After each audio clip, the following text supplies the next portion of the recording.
Good morning students, this is Renuka Nannoji, your history and democratic politics teacher. We have already started with the lesson power sharing. In the last class, we have completed meaning of power sharing, ethnic composition of Belgium and elements of Belgium.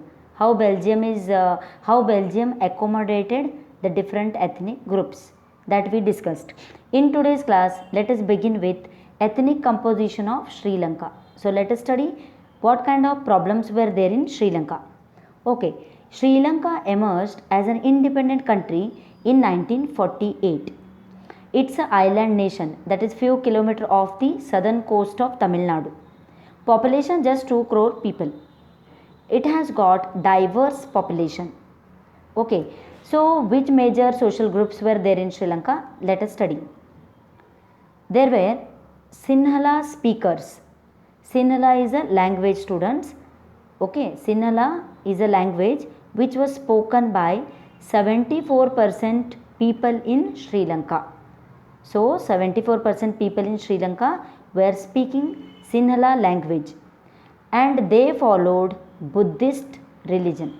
Which religion was followed by them? Buddhist religion. Buddhism was followed by these Sinhala speakers. Okay, the next group is Tamil speakers. Okay, there were 18% of people who were speaking Tamil language and their religion was both Hinduism as well as Islam.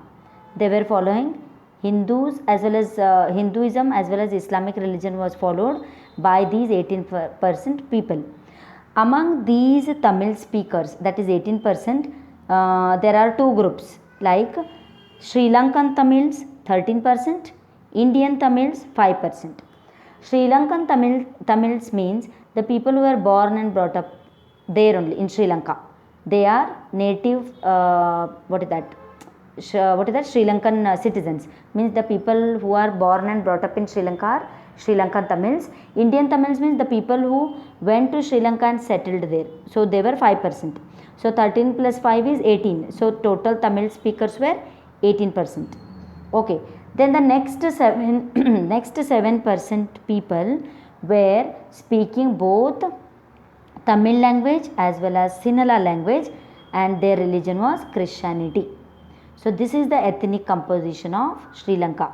See here, Sinhala speakers 74%, Tamil speakers 18%, Sinhala plus Tamil both speakers 7%.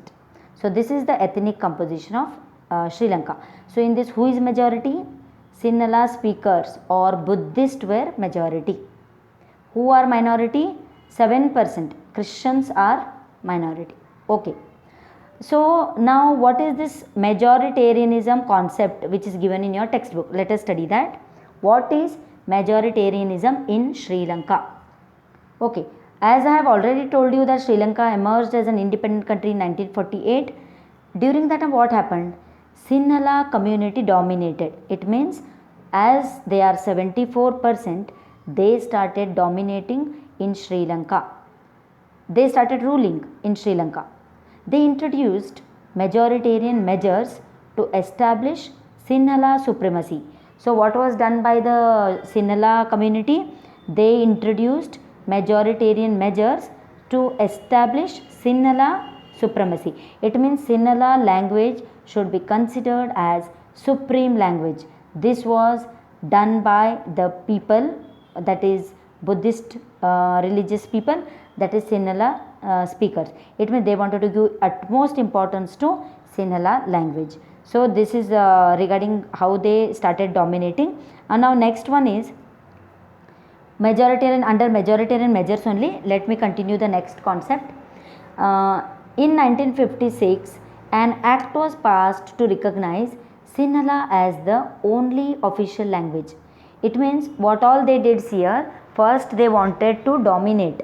Due to this, what they did is one act was passed by them, that is in the year 1956, one act was passed that is called as that will give recognition to Sinhala. It means Sinhala will become official language of Sri Lanka.